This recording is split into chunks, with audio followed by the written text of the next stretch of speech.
Então, pessoal, boa tarde, tudo bom? Eu queria falar hoje a respeito do que para que serve a literatura, né? Porque eu acredito que é ainda uma discussão que vale a pena a gente pontuar algumas coisas. Pode estar, obviamente, o meu ponto de vista, né? Que teoricamente não é o certo, pode não ser o certo, mas é como eu vejo a coisa, né?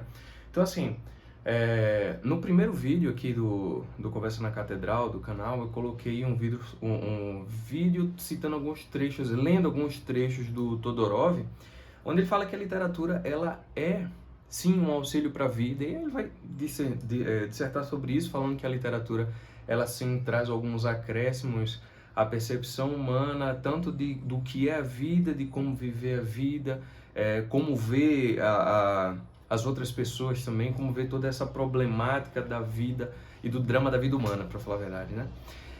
Mas veja só, a gente pode pegar também alguns teóricos da literatura e da arte que eles vão falar que a literatura, a arte em geral, tá? Mas aqui, a literatura, ela visa a fruição estética, né? A contemplação estética e nada para além disso. Ok, então a gente tem dessa forma a seguinte questão, é, e aí eu quero pontuar exatamente isso. A literatura, e aí eu quero colocar a grande literatura, ela sim, fazendo uma abstração do seu conteúdo, para se encaixar como grande literatura, ela deve sim encontrar uma perfeição estética, uma beleza e um estilo que por si só ele seja suficiente para aquela obra, suficiente para sustentar aquela obra para além da problemática conteudística, né? Aquilo que falava Flaubert, né? A intenção de criar uma arte sobre o nada, escrever sobre o nada, a beleza puramente pela beleza. Porém, isso é uma coisa impossível de se fazer, óbvio. Ele pode pontuar isso como um patamar a ser alcançado, apesar de saber que aquilo é impossível. Mesmo se você pegar a arte abstrata e até mesmo a música, ela fala de alguma coisa, né? Seja sentimento, seja sobre alguma coisa. Ela pode não ter um material ali imagético, né? Humano, mas ela vai falar de outras coisas também. Então, a alta literatura, ela tem sim essa capacidade estética. Ela deve ter. Esse é um ponto necessário.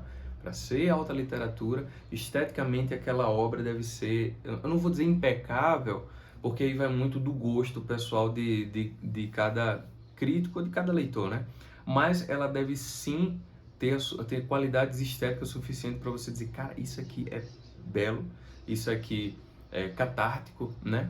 Isso aqui é uma exposição, a melhor forma possível de expor esse conteúdo de forma poética, de forma literária. E aí a gente volta um pouquinho, né, nessa discussão a respeito do que o professor Olavo fala sobre os 4 discursos em Aristóteles, né? E aí quando ele vai falar da poética, ele vai...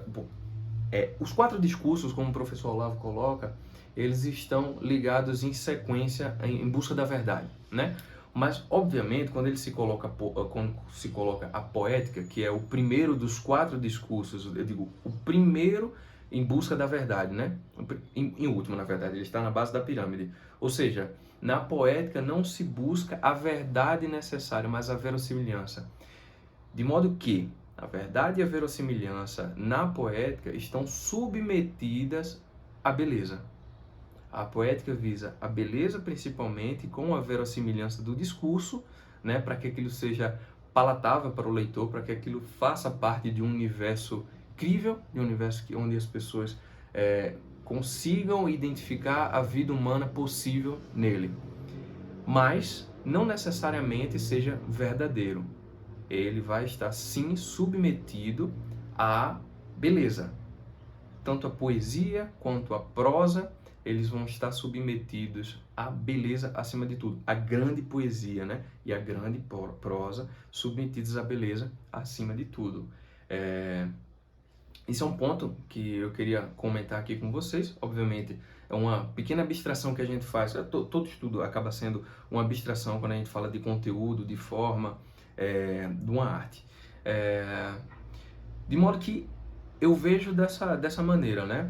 A grande literatura, ela é sim um extrato, um retrato da vida humana, sem sombra de dúvida. Ela deve falar do humano e falar do humano de forma profunda, né? Não necessariamente uma análise filosófica ou uma análise psicológica, mas como a poética quer. A mímese do movimento, a mímese da expressão humana, da vida humana, né? Não necessariamente psicológica, que é algo que com a evolução da literatura a gente vê que acontece, né? A exposição da personagem psicológica, tanto espiritual quanto psicologicamente colocada de bandeja pelo autor, para que os leitores possam possam ver aquela vida interior acontecendo, se desenrolando diante dos seus olhos, né? E um ponto que eu queria ressaltar aqui também a respeito dessa questão de forma e conteúdo, que na antiguidade grega e romana, por consequência, não existia muito esse negócio de... eu vou falar mais especificamente da grega, porque é o que fala o Werner Jäger na Paideia, né? Não existia essa distinção, assim, de que a poesia, e ali a poesia como expressão máxima, se não me falha a memória, tá? Não existia a prosa ainda, talvez a prosa poética, mas a poesia, que era o grande condutor, o grande fio condutor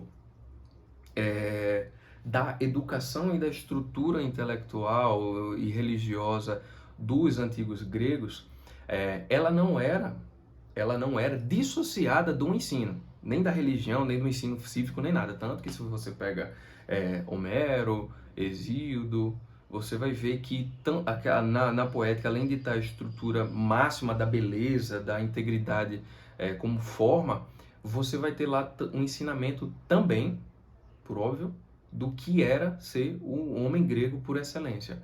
Tanto o ensinamento cívico quanto religioso, né? Então ali você vai encontrar a arete, a expressão de máxima qualidade do ser humano.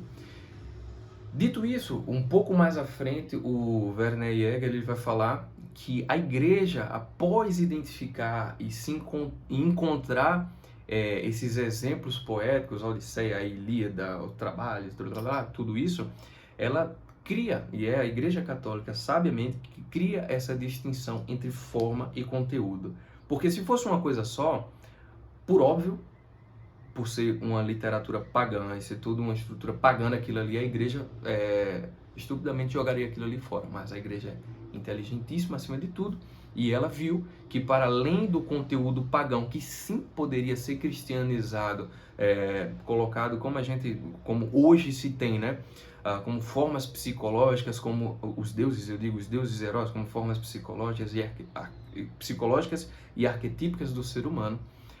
Mas de todo modo, a igreja pôde identificar que, não, isso aqui é o ápice da realização poética. Isso aqui é muito bom, isso aqui é muito bonito. Você pega Metamorfoses, Ovídio, por exemplo, aquilo ali. Eu dei um exemplo no Instagram uma vez, sobre uma passagem de Ovídio. Eu vou ver se eu acho para repostar isso aí.